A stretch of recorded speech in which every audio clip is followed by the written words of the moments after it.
Hi, dear viewers and listeners. I'm back with another story. Dear listener, gather round and allow me to weave the tale of my 10th year, a year that shaped me in ways beyond simple words. As I speak, close your eyes and journey with me into the heart of the Galleon's wildwood, where magic thrummed through the trees and the air was thick with ancient secrets. This is the story of how, from the flames of my childhood, I rose to become the minstrel you now know. It all began with the great blackened tree, a silent sentinel at the entrance to the hidden world beneath. Sorka, the witch who had taken me in as a lost child, stood beside me, her silver hair flowing like moonlight. She was the keeper of shadows, and it was under her tutelage that my magic truly began. "Are you ready, Minstrel Duke?" she asked, her voice like the wind through the trees. Though I trembled, I stood tall, holding my silverwood harp, a gift that weighed heavy with both its beauty and its promise. "I'm ready," I answered, though doubt flickered in my heart. I had spent years in the shadows of grief, but now, I would learn to shape the light. With a touch, Sorka opened the secret hatch beneath the tree. The earth stirred, and a hidden passage revealed itself. It was my first step into the world of magic, a world where all creatures, from the purest unicorn to the most wicked goblin, had a part to play. The underground chambers of Sorka's home were a labyrinth of ancient scrolls and glowing lanterns. There, we began my lessons, and what a lesson it was to be. Sorka handed me a scroll with an illustration of the unicorn, a creature of beauty and grace, its spiraling horn shimmering with magic. "Unicorns are protectors," she explained. "They are the guardians of purity in the forest. But their magic is not given freely. To find them, one must have courage." I closed my eyes and whispered the words she taught me, "By the light of the moon, by the strength of the earth, let the magic of the unicorn fill me with courage."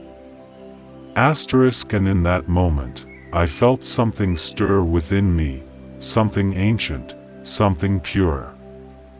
I could feel the forest's heartbeat, like a pulse of energy in the air. It was the beginning, and I knew that with Sorka's guidance, would learn the magic of the forest, not just the spells, but its deeper rhythms and its creatures. In the heart of the forest, Sorka led me to the elves, the ancient guardians of the wild places. Tall, with silver hair that shone like starlight, their presence was as graceful as the wind itself. They were beautiful but fierce, wise but full of mystery. Liera, the leader of the elves, regarded me with a curious look. "You are the boy Sorka spoke of," she said, her voice like the rustle of leaves in the breeze. "You have the forest in your blood, but you must learn its ways." And learn I did. The elves taught me to listen to the whisper of the leaves, to feel the pulse of the earth beneath my feet. They showed me how to summon illusions from the very air, creating lights that danced like fireflies and shadows that slipped between the trees. "Trust in yourself," Liera told me. "The magic comes when you let go of your fears." I practiced and faltered, but with every lesson, I felt myself grow stronger, more attuned to the forest's magic. Not all creatures in the forest were as kind as the elves.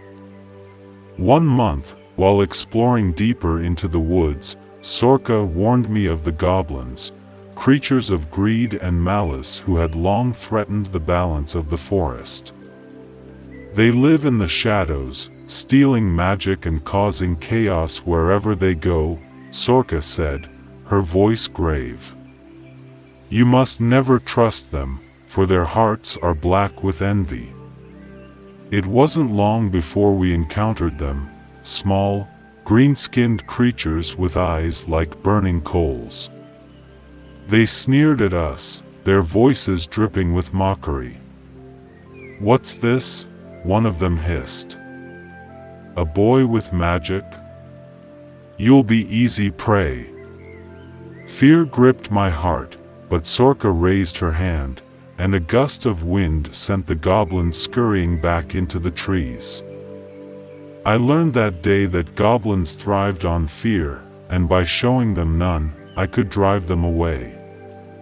Their power is in their deception, Sorka said afterward. If you do not fear them, they have no hold over you. As the summer heat began to rise, Sorka took me to the darkest, most dangerous corners of the forest, where the orcs dwelled. Their strength was unmatched, and their rage could level entire villages. It was here that I learned a hard truth: rage, like fire, could consume everything in its path.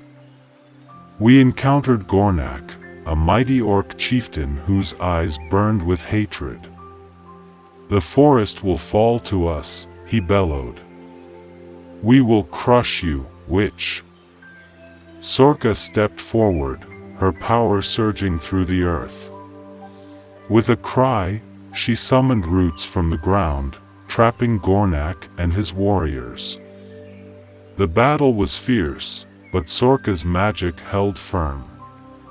Rage blinds them, she explained afterward, her voice steady. It is their weakness. They act without thought, without care for the balance. In that moment, I understood. The orcs' power lay in destruction, but their downfall was their inability to see beyond their anger. That was a lesson I carried with me. As the months passed, I grew stronger. Sorka's lessons continued, and I learned to wield magic with greater precision. The creatures of the forest became my teachers, each one showing me a different facet of magic. By autumn, I had learned to call upon the elements themselves, the wind to guide me, the earth to protect me, and the fire to fuel my courage. I learned to heal wounds with a touch, to summon visions of the past, and to bind creatures with words. I grew into a student of the forest, and as the leaves began to turn, Sorka gave me a new gift, a magic dagger that opened a door wherever you pulled it, and so, my dear listener, from that year I learned much. The forest is not just a place of magic, it is a place of balance.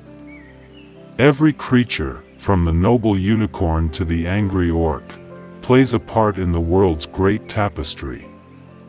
In the darkest shadows, there is light to be found, and in the brightest stars, there is always the potential for darkness.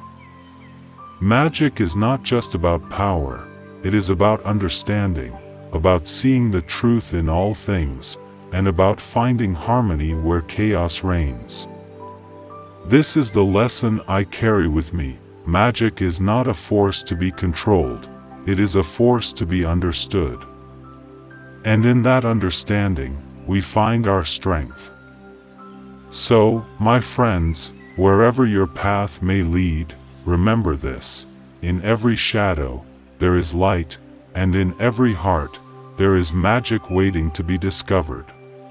Don't forget to like, comment and subscribe. Until the next stories, be in the shelter of wisdom.